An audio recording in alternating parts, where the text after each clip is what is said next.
द्रौपदी कैसे करती थी पांचों पांडवों के साथ संभोग। दर्शक बंधु, महाभारत केवल एक युद्ध की कहानी नहीं, ये प्रेम, सत्ता, त्याग और नियति का खेल है। ये वह ग्रंथ है जिसमें धर्म की परिभाषाएं बार बार बदली, जहां रिश्तों की सीमाएं तय की गई और जहां एक स्त्री ने 5 पतियों के साथ अपने जीवन को धर्म और मर्यादा के बीच संतुलित किया। यह कोई साधारण स्त्री नहीं थी, ये थी द्रौपदी, एक ऐसा नाम जो शक्ति और संघर्ष का प्रतीक बना। एक स्त्री जो पांचों पांडवों की पत्नी थी। लेकिन क्या वह केवल एक पत्नी थी? क्या वह केवल प्रेम का बंधन थी, या फिर वह उन पांचों के जीवन में एक अलग अलग भूमिका निभाने वाली एक शक्ति थी? क्या आपने कभी सोचा है कि द्रौपदी का दाम्पत्य जीवन कैसा रहा होगा? कैसे एक स्त्री 5 पतियों के साथ जीवन बिता सकती थी? कैसे उसने प्रेम और मर्यादा के बीच संतुलन बनाए रखा? ये केवल एक प्रश्न नहीं, बल्कि इतिहास का सबसे बड़ा रहस्य है।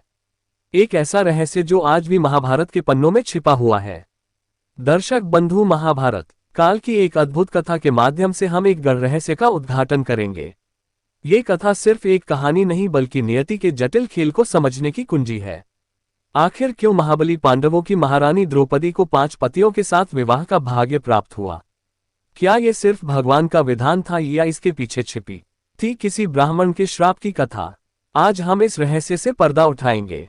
लेकिन ठहरिए, ये कहानी सीधे अंत तक नहीं पहुंचेगी, बल्कि इसके बीच में ही एक ऐसा मोड़ आएगा जहां आपको एहसास होगा कि भाग्य, श्राप और कर्म का ताना बाना कितना जटिल होता है। तो चलिए महाभारत के पृष्ठों से निकलकर उस युग की यात्रा पर चलते हैं जहां ये रहस्यमयी कथा जन्म लेती है।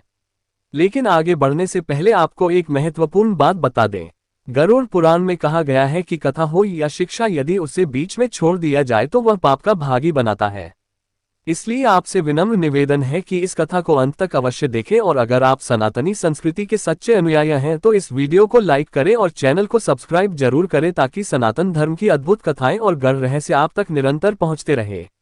नमस्कार दर्शकों, स्वागत है आपका हमारे YouTube चैनल अध्यात्म स्टोरी सागर पर। दर्शकों, अगर आप भी मेरी तरह भगवान श्री राम जी के भक्त हैं तो कमेंट में सच्ची श्रद्धा से जय श्री राम जरूर लिखें। तो बिना समय गवाए चलिए इस रहस्यमयी कथा की यात्रा शुरू करते हैं। पुराने समय में काशीपुर नाम का एक पवित्र गांव था, जहां हरिशरण नाम के एक महान विद्वान ब्राह्मण निवास करते थे। वे किसी यजमान से बंधे हुए नहीं थे, बल्कि पूरी तरह स्वतंत्र थे। वे अपने राज्य तक ही सीमित नहीं रहते थे, बल्कि दूरदराज के राज्यों में भी जाकर कथा और प्रवचन किया करते थे। वे पूर्ण संतोषी स्वभाव के थे और अकेले जीवन व्यतीत करते थे। इसलिए उन्हें किसी भी प्रकार की चिंता नहीं होती थी। जो कुछ भी भगवान की कृपा से मिल जाता उसी में संतोष कर लेते। यदि कुछ भी नहीं मिलता तब भी वे इसे ईश्वर की इच्छा मानकर प्रसन्न रहते और उपवास कर लेते। उनके लिए भूखा रहना भी भगवान की लीला का एक रूप था। हरिशरण जी का मानना था कि भगवान जो कुछ भी करते हैं वह मनुष्य के कल्याण के लिए ही होता है। भगवान का प्रेम और दया निस्वार्थ होती है, जबकि मनुष्य स्वार्थ से भरा रहता है। इंसान अपनी इच्छाएं और सपने तो बड़े बड़े देखता है, लेकिन कई बार वे इच्छाएं पूरी होना संभव ही नहीं होता। जब उसकी इच्छाएं पूरी नहीं होती तो वह भगवान को दोष देने लगता है और उनसे शिकायत करता है। कुछ लोग तो नास्तिक भी बन जाते हैं और भगवान के अस्तित्व पर प्रश्न उठाने लगते हैं। लेकिन वे यह नहीं समझते कि भगवान जो कुछ भी करते हैं वह मनुष्य के भले के लिए ही होता है। हरिशरण जी हर परिस्थिति में प्रसन्न रहते थे। वे जहां भी कथा सुनाने जाते लोग उन्हें आदर पूर्वक भोजन सामग्री और भेंट देते। लेकिन वे केवल अपने एक समय के भोजन के बराबर सामग्री ही रखते और बाकी सब लोगों में बांट देते। वे किसी भी चीज का संग्रह नहीं करते थे। उनकी इस संतोषी प्रवृत्ति की चर्चा दूर दूर तक फैल गई थी। अवधपुर राज्य में भी लोग कहते थे कि हरिशरण नाम का एक संत ब्राह्मण है जो अत्यंत विद्वान है और अत्यंत मधुर स्वर में भगवान की कथा सुनाता है। उस समय संचार के साधन जैसे टीवी, रेडियो आदि नहीं थे। लोग कथा और भजन सुनकर ही आनंद और भक्ति का अनुभव करते थे। जब कोई ब्राह्मण भगवान की कथा सुनाता तो पूरा गांव श्रद्धा से इकट्ठा हो जाता। गांव के लोग आपस में इतने प्रेम से रहते थे कि यदि कोई व्यक्ति एक पशु भी खरीद लाता तो पूरा गांव उसे देखने के लिए उसके घर आ जाता। यदि कोई संत गांव में आता तो सभी लोग चाहते कि वह उनके घर भोजन करे। इस आपसी प्रेम और श्रद्धा के कारण संतों और ब्राह्मणों को समाज में विशेष सम्मान प्राप्त था। हरिशरण जी अभी अविवाहित थे, इसलिए उन्हें अपने घर लौटने की कोई जल्दी नहीं रहती थी। वे कई महीनों तक कथा कहने के लिए अलग अलग स्थानों पर जाते और फिर कभी 6 महीने बाद लौटते। एक बार वे रतनपुर राज्य की ओर जा रहे थे। मार्ग में उन्हें एक घना और विशाल जंगल पार करना था। उन्हें विश्वास था कि वे शाम तक जंगल पार कर लेंगे, लेकिन उनका अनुमान गलत निकला। जंगल का आधा भाग भी पार नहीं हुआ था कि अचानक मौसम बदलने लगा। उधर एक सेठ अपनी नई नवेली पत्नी और परिजनों के साथ विवाह के बाद घर लौट रहा था। संयोग से वह भी उसी मार्ग पर था जिस पर हरिशरण जी यात्रा कर रहे थे। लेकिन ब्राह्मण कभी किसी के साथ यात्रा नहीं करते थे, इसलिए वे रुक गए और सेठ को आगे बढ़ जाने दिया। कुछ देर बाद जब ब्राह्मण जी फिर से चलने लगे तो मौसम तेजी से बिगड़ने लगा। आकाश में बादल घेर आए, हवा तेज हो गई और वर्षा होने की संभावना प्रबल हो गई। जंगल में ऐसा कोई स्थान नहीं था जहां वे ठहर सकें। उन्होंने सोचा कि यदि वे दौड़ भी लगाए तब भी जंगल पार करना असंभव होगा। तभी उन्हें एक संकीर्ण मार्ग दिखाई दिया। उन्होंने अनुमान लगाया कि यह मार्ग किसी महात्मा के आश्रम की ओर जाता होगा, क्योंकि प्राचीन काल में महात्माओं के आश्रम इस प्रकार के एकांत स्थानों में होते थे। हरिशरण जी उस मार्ग पर तेजी से बढ़े और सचमुच वहां उन्हें एक महात्मा की कुटिया दिखाई दी।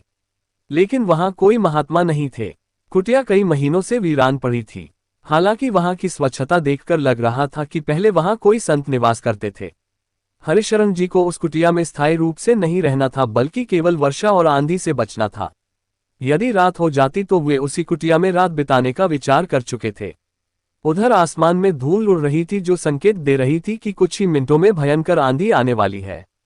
ब्राह्मण निश्चिंत थे और बोले, भगवान सदा अपने भक्तों का ध्यान रखते हैं। जो सच्चे मन से उनकी भक्ति में लीन रहता है उसे तो हर परिस्थिति में उचित मार्ग दिखा ही देते हैं।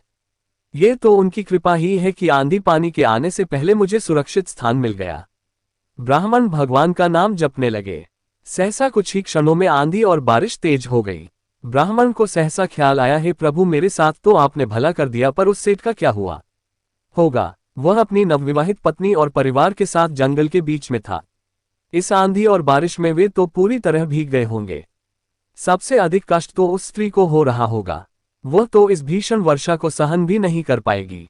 स्त्रियां तो स्वभाव से ही कोमल होती हैं। वे अधिक सर्दी गर्मी सहन नहीं कर सकती। बेचारी इस समय किस दशा में होगी? ब्राह्मण ने हाथ जोड़कर प्रार्थना की, हे प्रभु, उस नारी की रक्षा करना, उसे इस संकट से बचा लो।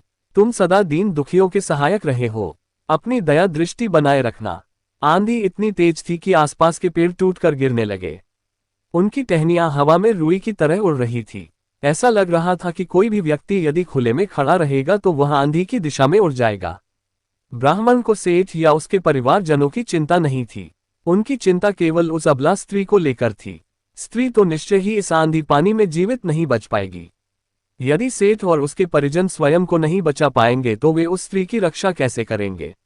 ब्राह्मण ये सब सोच ही रहे थे कि अचानक एक प्रचंड हवा का झोंका आया और वह स्त्री सीधी कुटिया के सामने आ गिरी। ब्राह्मण तुरंत दौड़े और उसे भीतर खींच लिया। आंधी इतनी तीव्र थी कि कुटिया के अंदर भी पानी के तेज झोंके आ रहे थे। उन्होंने शीघ्र ही कुटिया का द्वार बंद कर दिया। स्त्री पूरी तरह भीग चुकी थी और ठंड से थरथर कांप रही थी। ब्राह्मण ने दयापूर्वक कहा, देवी, मेरे झोले में एक धोती है, तुम अपने गीले वस्त्र बदलकर यह पहन लो। मेरे पास एक कंबल भी है, उसे ओढ़कर यहाँ तख्त पर बैठ जाओ, मैं तब तक बाहर चला जाता हूँ। स्त्री करुण स्वर में बोली, नहीं, आपको बाहर जाने की आवश्यकता नहीं है। आप भीग जाएंगे और फिर आपके पास तो अन्य वस्त्र भी नहीं है, क्योंकि आपने अपनी धोती मुझे दे दी है। आप बस अपना मुख दूसरी ओर कर लीजिए। ब्राह्मण ने मन ही मन सोचा, ये देवी ठीक कह रही है। यदि मैं बाहर गया तो स्वयं भी भीग जाऊंगा, और अब तो मेरे पास अतिरिक्त वस्त्र भी नहीं है, क्योंकि अपनी धोती तो मैंने इन्हें दे दी। ब्राह्मण ने अपनी दृष्टि दूसरी ओर कर ली ताकि वह स्त्री निसंकोच होकर वस्त्र बदल सके। स्त्री ने सूखे वस्त्र धारण कर कंबल ओढ़ लिया और फिर नम्र स्वर में बोली, ब्राह्मण देव, अब आप तख्त पर आकर विश्राम करें। ब्राह्मण ने विनम्रता से उत्तर दिया, ये कैसे संभव है? मैं तख्त पर तुम्हारे साथ कैसे बैठ सकता हूँ? स्त्री ने उत्तर दिया, तो मैं नीचे बैठ जाती हूँ, आप ऊपर बैठ जाए। आपने मुझे अपनी कुटिया में शरण दी, यही मेरे लिए बहुत है। ब्राह्मण मुस्कुराकर बोले, देवी, यह कुटिया मेरी नहीं है, मैं भी एक राहगीर हूँ। मौसम के बिगड़ने पर यहाँ आश्रय ले लिया, लेकिन तुम तो अपने पति और परिवार के साथ थी, फिर अकेले कैसे यहाँ तक आ पहुंची?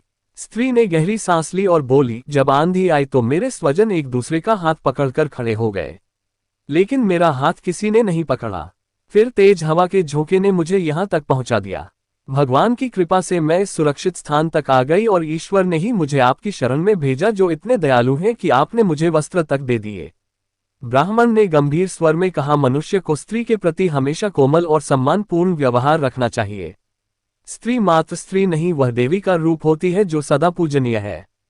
संकट के समय जो स्त्री की सहायता करता है उसे न यज्ञ करने की आवश्यकता होती है न तीर्थ यात्रा की। वह सभी पुण्य कर्मों को वहीं प्राप्त कर लेता है। मैंने तुम्हारी सहायता कर कोई उपकार नहीं किया बल्कि स्वयं को पुण्य का भागी बना लिया। फिर उन्होंने कहा, अब चिंता मत करो, भगवान का स्मरण करो ताकि यह संकट शीघ्र ही समाप्त हो जाए। भगवान कृपालु हैं, तुम्हारे पति और स्वजन भी सुरक्षित होंगे। बस निरंतर प्रभु का नाम लो। ब्राह्मण स्वयं भी प्रभु का नाम जपने लगे। इस प्रकार कई घंटे बीत गए, किंतु आंधी और वर्षा का प्रकोप कम नहीं हुआ। रात बीतने लगी तो ब्राह्मण ने कहा, देवी तुम्हारा इस प्रकार भूमि पर बैठना उचित नहीं है। कोई जीव जंतु हानि पहुंचा सकता है। तख्त पर बैठ जाओ। स्त्री को चिंता हुई कि ब्राह्मण सत्य कह रहे हैं। बिजली चमकी तो उसने देखा कि कुटिया के बाहर अनेक जीव जंतु रेंग रहे थे। वह भयभीत होकर तख्त पर बैठ गई। अब ब्राह्मण और स्त्री दोनों एक ही तख्त पर बैठे भगवान का नाम जप रहे थे। धीरे धीरे स्त्री को नींद आ गई और वह वहीं लेट गई। ब्राह्मण ने उसे सोने दिया और स्वयं एक ओर बैठकर भगवान के चिंतन में मग्न हो गए। कुछ समय पश्चात ब्राह्मण भी थकान से निढाल होकर सो गए। पूरे दिन की यात्रा से वे इतने थक चुके थे कि गहरी निद्रा में चले गए। स्त्री भी दिन भर चलने से अत्यंत थक चुकी थी। उसे इतनी गहरी नींद आई कि उससे ये भी स्मरण न रहा कि वह कहाँ थी। सूर्योदय हो गया किंतु दोनों अब भी गहरी नींद में थे। बाहर अब आंधी और वर्षा थम चुकी थी। उसी समय सेठ अपने स्वजनों के साथ अपनी पत्नी की खोज कर रहा था। खोजते खोजते वह कुटिया के पास आ पहुंचा। जब उसने झरोखे से भीतर झांका तो हैरान रह गया। उसकी पत्नी एक अजनबी पुरुष के साथ एक ही तख्त पर सोई थी। सेठ को क्रोध आ गया। उसने शोर मचाकर अपने स्वजनों को बुला लिया। तेज आवाजों से ब्राह्मण की निद्रा भंग हो गई। वे हड़बड़ा कर उठ बैठे। उसी समय स्त्री की भी नींद खुल गई। सेठ ने कुटिल स्वर में कहा, देखो अपनी बहू की करतूत। इसने आंधी और वर्षा का भरपूर लाभ उठाया और अपने प्रेमी से आ मिली। हम सब आंधी में एक दूसरे का हाथ पकड़े रहे, मगर इसे हमारी कोई परवाह नहीं थी। ये तो अपने प्रेमी के पास चली आई। ब्राह्मण ने शांत किंतु दृढ़ स्वर में कहा, सेठ जी आप गलत समझ रहे हैं। मैं इस स्त्री का प्रेमी नहीं हूं और न ही इसे पहले से जानता हूं। ये स्त्री आंधी और वर्षा में यहां तक आ पहुंची थी तो मैंने इसे शरण दे दी। ये भीग चुकी थी और ठंड से कांप रही थी, इसलिए मैंने अपनी धोती और कंबल इसे दे दिया ताकि यह सुरक्षित रह सके। सेठ ने गुस्से में कहा, तुम झूठ बोल रहे हो। हमने अपनी आंखों से सब कुछ देख लिया है। स्त्री भी तड़प कर बोली, मैंने कोई पाप नहीं किया है जो मुझे शर्मिंदगी की महसूस हो। संकट के समय मैंने केवल अपनी जान बचाने के लिए यहाँ शरण ली थी और मैं पुनर्तः पवित्र हूँ। सेठ ने कटु शब्दों में कहा, हर स्त्री अपने आप को पतिव्रता ही बताती है। तुम भी वही हो। हमारी आंखों के सामने इस दुष्ट के साथ सोई थी और अब अपने आप को पवित्र कह रही हो। अब मैं तुम्हें अपने घर नहीं ले जाऊंगा। अच्छा हुआ कि घर पहुंचने से पहले ही तुम्हारी असलियत सामने आ गई, वरना मेरी पूरी इज्जत मिट्टी में मिल जाती। ब्राह्मण शांत स्वर में बोले, सेठ जी अपनी पत्नी पर ऐसे झूठे आरोप मत लगाओ। ये बिल्कुल पवित्र है, इसे अपने साथ ले जाओ। तुम विपत्ति के समय भी गलत बातें सोच रहे हो, जबकि संकट में तो शेर भी अपना शिकार करना भूल जाता है। शेर और हिरण तक एक ही गुफा में शरण ले लेते हैं। मनुष्य विपत्ति में केवल भगवान को याद करता है, ना कि स्त्री पुरुष का भेद करता है। सेठ क्रोधित होकर बोला, बको मत। तुम जैसे धूर्त विपत्ति में अवसर ढूंढते हैं और मौका मिलते ही अपना हाथ साफ कर लेते हैं। ये स्त्री अब अपवित्र हो चुकी है, इसे अब तुम ही रखो। हम यहाँ से जा रहे हैं। स्त्री दृढ़ स्वर में बोली, तुम मुझे इस तरह अकेला छोड़कर नहीं जा सकते। तुमने मेरे पिता से दहेज में 10,000 सोने की मुद्राएं ली है और अब उसे हड़पने की चाल चल रही हो। आंधी तूफान के समय तुम सब ने अपने स्वजनों का हाथ पकड़ लिया था, लेकिन मुझे अकेला छोड़ दिया। तुम मुझे भी पकड़ सकते थे, लेकिन नहीं, तुमने जानबूझकर मुझे छोड़ दिया ताकि मैं बिछड़कर मर जाऊं और तुम्हें मेरी चिंता से मुक्ति मिल जाए। अब जब तुम मुझे जीवित देख रहे हो तो तुम्हारे सीने पर सांप लौट रहा है। यदि तुम मुझे नहीं अपनाना चाहते तो कोई बात नहीं, लेकिन मेरे पिता के दिए 10 जरी जरा सोने के सिक्के लौटा दो। सेठ चिढ़कर बोला, मैं पैसा नहीं लौटा सकता। मेरी इज्जत चली गई। अब अपने नगर जाकर मैं किसी को क्या मुंह दिखाऊंगा। लोग कहेंगे कि सेठ की पत्नी उसे छोड़कर भाग गई। अब इस पैसे से मैं अपनी इज्जत बचाने की कोशिश करूंगा। स्त्री ने कटाक्ष भरे स्वर में कहा, मैं भी एक सेठ की बेटी हूं।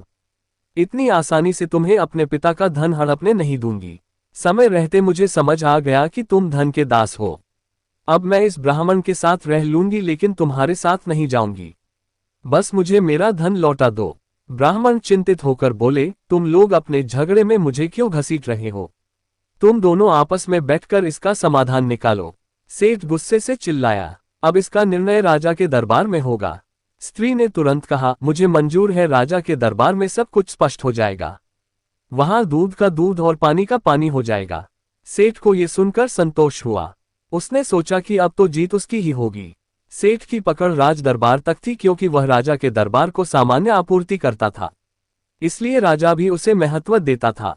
वह सोचने लगा कि अगर वह राजा के सामने रो रो कर अपनी व्यथा बताएगा तो राजा उसके पक्ष में फैसला सुना देगा और उसके 10 सोने के सिक्के भी बच जाएंगे। असल में सेठ पहले भी 2 बार ऐसा कर चुका था। यह उसका तीसरा विवाह था। पहली बार जब उसने विवाह किया तब भी उसे भारी दहेज मिला था, लेकिन वह स्त्री को सीधे घर ना ले जाकर जंगल में ले गया। रात होने पर उसने अपने स्वजनों के साथ पेड़ पर चढ़ने की योजना बना ली। फिर अपनी पत्नी से कहा, तुम स्त्री हो, पेड़ पर कैसे चढ़ोगी? तुम नीचे बैठो, हम पेड़ पर से ही तुम्हारी रखवाली करेंगे। बेचारी स्त्री को क्या पता था कि यह सब उसकी हत्या की साजिश थी। वह पेड़ के नीचे बैठी रही।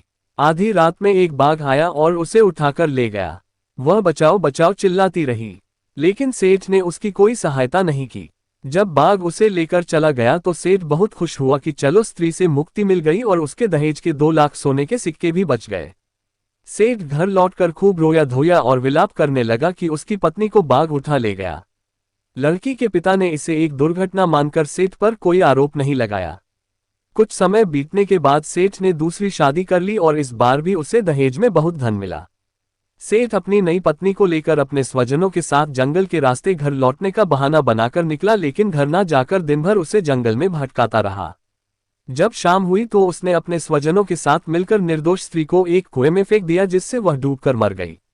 इस घटना को राजा के एक गुप्तचर ने देख लिया और तुरंत राजा को सूचना दी। राजा ने अपने गुप्तचर को आदेश दिया कि वह और अधिक जानकारी जुटाए। इस बात की जानकारी सेठ की पहली पत्नी के पिता को भी मिली। उन्हें संदेह हुआ कि सेठ की दूसरी पत्नी भी घर तक नहीं पहुंची है। उनका शक तब और गहरा गया जब उन्होंने जाना कि सेठ सीधे घर नहीं गया बल्कि जंगल में घूमा फिरा था। ये स्पष्ट था कि यह एक सोची समझी साजिश थी। उन्होंने भी राजा से जाकर शिकायत कर दी। सेठ अपने घर लौटने के बाद दूसरी पत्नी के लिए भी खूब रोया और लोगों के सामने दिखाने लगा कि उसकी पत्नी किसी प्रेमी के साथ भाग गई। उसने तरह तरह के नाटक किए और समाज में सहानुभूति बटोरने की कोशिश की। अब उसने तीसरी पत्नी के साथ भी वही चाल चलने का निश्चय किया था। उसे पूरा विश्वास था कि राजा उसके ही पक्ष में फैसला देगा और सारे पैसे उसके पास रहेंगे। साथ ही वह इस स्त्री को ब्राह्मण के गले में मरने की कोशिश करेगा। सेठ, स्त्री, ब्राह्मण और सेठ के स्वजन राज दरबार पहुंचे। वहां सेठ ने अपनी बात रखते हुए कहा, महाराज, मैं विवाह करके अपने घर लौट रहा था, लेकिन रात में आंधी तूफान आ जाने के कारण मेरी पत्नी मुझसे बिछड़ गई। जब मुझे वह मिली तो इस ब्राह्मण की बाहों में थी। स्त्री ने तुरंत विरोध करते हुए कहा, नहीं महाराज, ये सरासर झूठ बोल रहा है। आंधी तूफान के समय सेठ और उसके स्वजन एक दूसरे का हाथ पकड़कर बैठे रहे, लेकिन उन्होंने मुझे छोड़ दिया। मैं हवा के झोंके के साथ बहकर महात्मा की कुटिया तक पहुंच गई, जहां ये ब्राह्मण पहले से मौजूद थे। उन्होंने मेरी सहायता की, मुझे सूखे वस्त्र और कंबल दिया। वहां एक ही तख्त था, इसलिए हम जीव जंतुओं से बचने के लिए उसी पर बैठ गए। फिर हमें नींद आ गई और हम सो गए, लेकिन हमने कोई अनैतिक कार्य नहीं किया जिससे हमें शर्मिंदा होना पड़े। राजा गंभीर स्वर में बोले, किसी भी परिस्थिति में एक ही तख्त पर किसी गैर पुरुष के साथ सोना समाज में अपराध माना जाता है।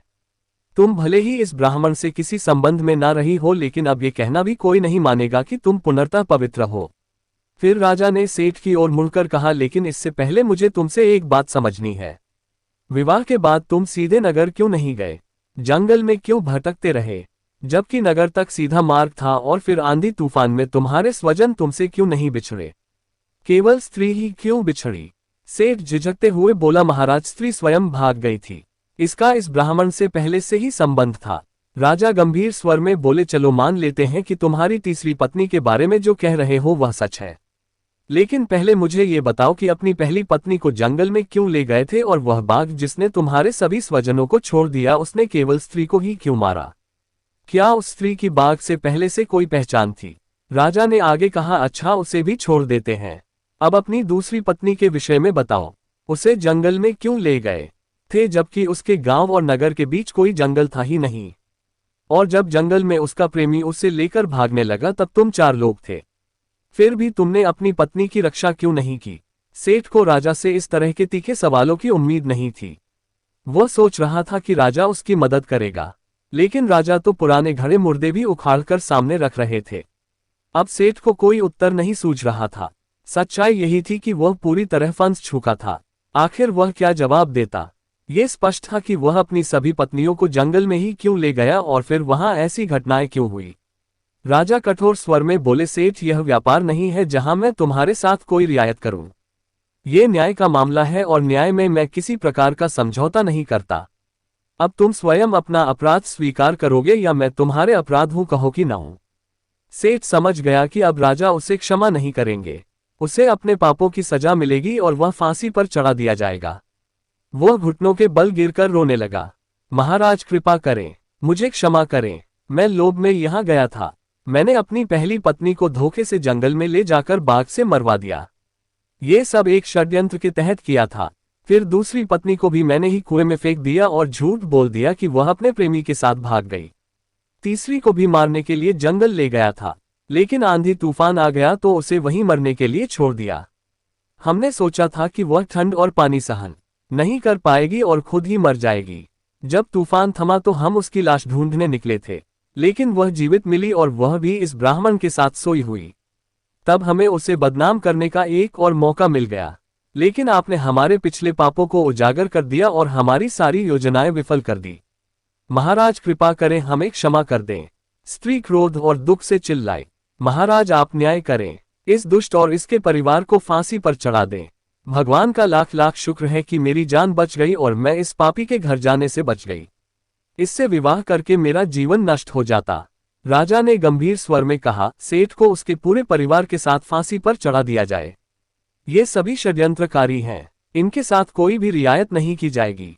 राजा ने अपने सैनिकों को आदेश दिया और सैनिकों ने सेठ और उसके परिवार को पकड़कर घर ले जाने की तैयारी कर ली। ब्राह्मण ने हाथ जोड़कर कहा, महाराज अब मेरे लिए क्या आदेश है? राजा मुस्कुराकर बोले, ब्राह्मण अब ये स्त्री तुम्हारी पत्नी है। इसे अपने साथ ले जाओ और 10 जीरोज़ सोने की मुद्राएं भी ले जाओ जो इसके पिता ने इसके विवाह में दी थी। यह